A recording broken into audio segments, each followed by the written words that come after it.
Well, hello there. I wanted to discuss the importance of responsibility and restoring a ruined character in recovery. The Bible says in Proverbs 22:1, a good name is rather to be chosen than great riches, and loving favor rather than silver and gold.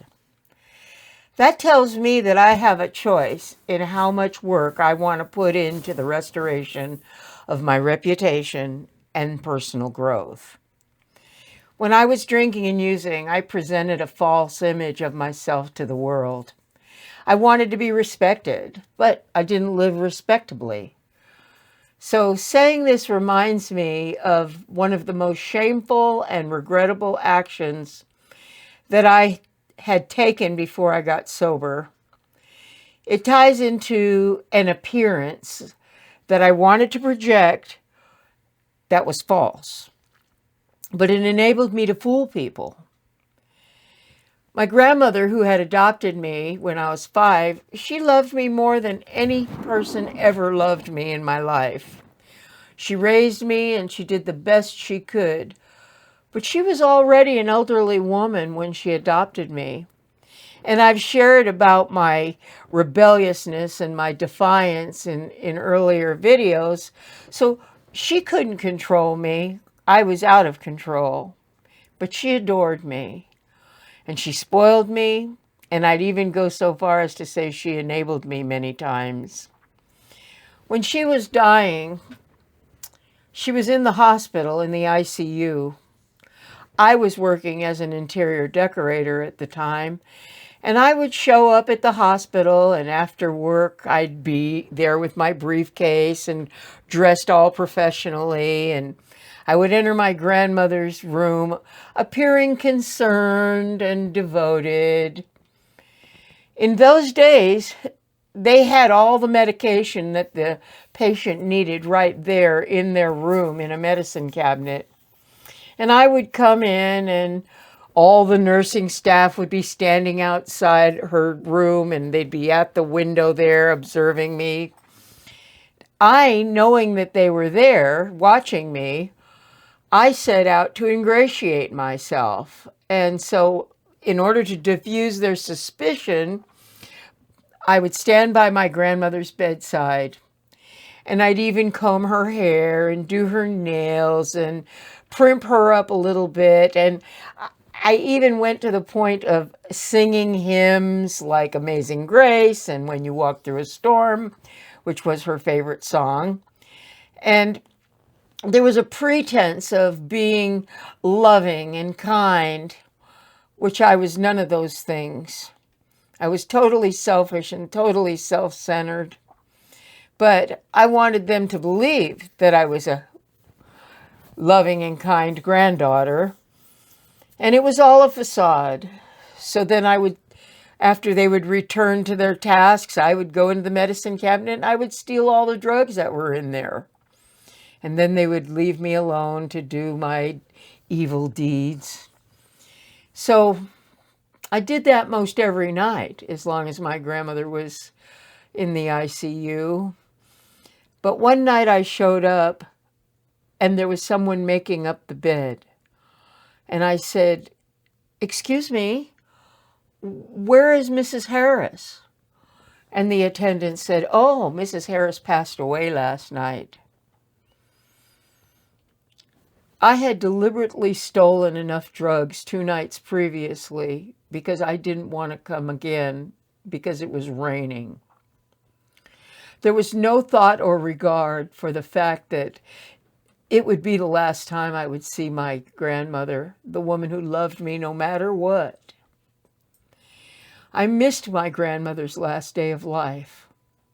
I've had a great deal of shame over that. And when I went to make my amends, I knew my greatest amend was to be to her.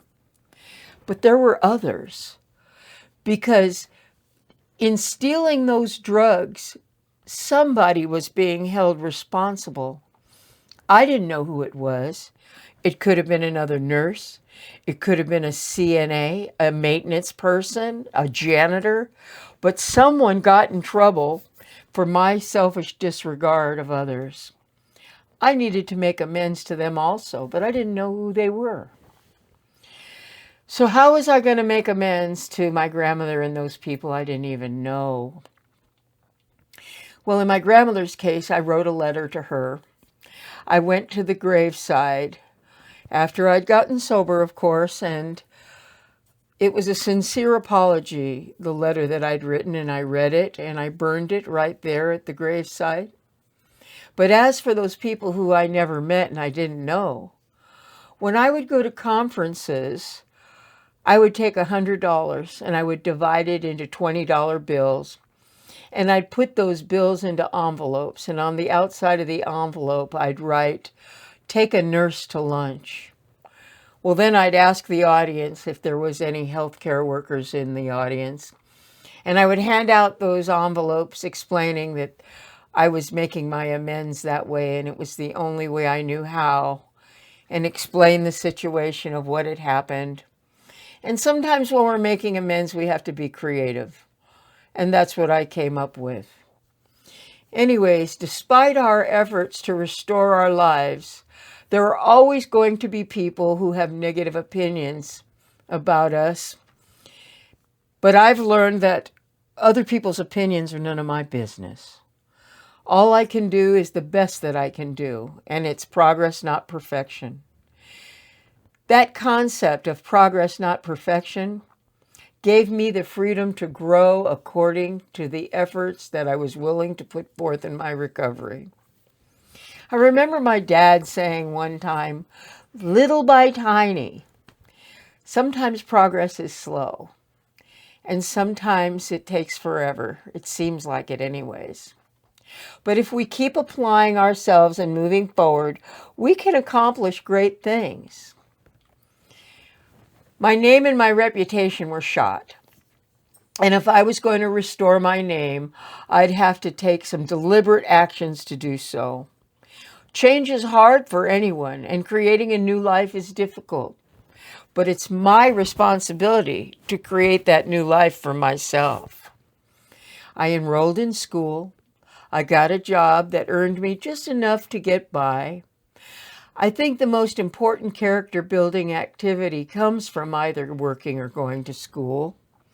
Not only do they serve to keep our minds occupied during the times we struggle to find substitutes for all the time we spent drinking and using, but they advance our emotional and financial and mental success.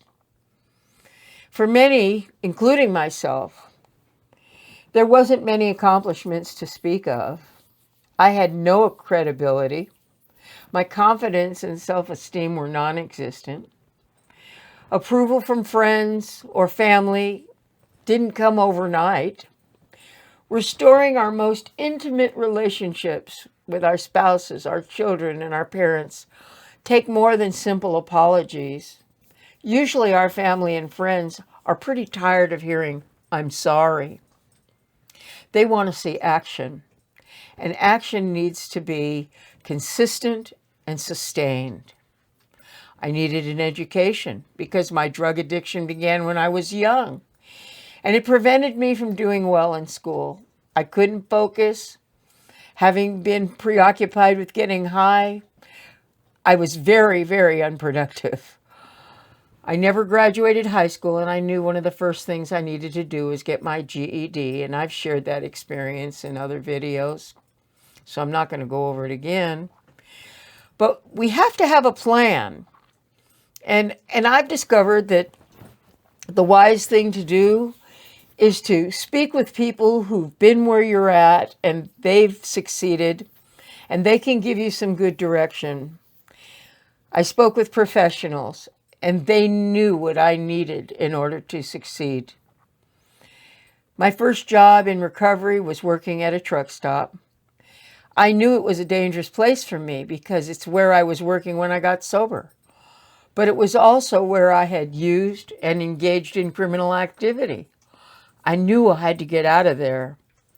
It's critical to get into a new environment, a safe environment. I look at life as seasons, and there are seasons where we are productive, and there's seasons where we are wasteful with our time in our life. This was a time where I had to be willing to make some changes, do some things that I just didn't want to do. I looked at jobs and school as stepping stones because when you're at the bottom, you have to trust that God has a plan.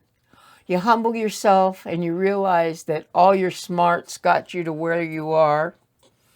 Sometimes we take risks, stepping into a dark place, having faith that if we do nothing, nothing will change.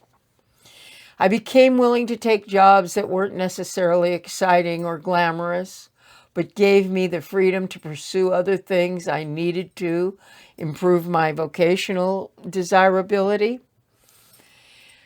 I would love it if in the comment box you could share with me some of your job experiences.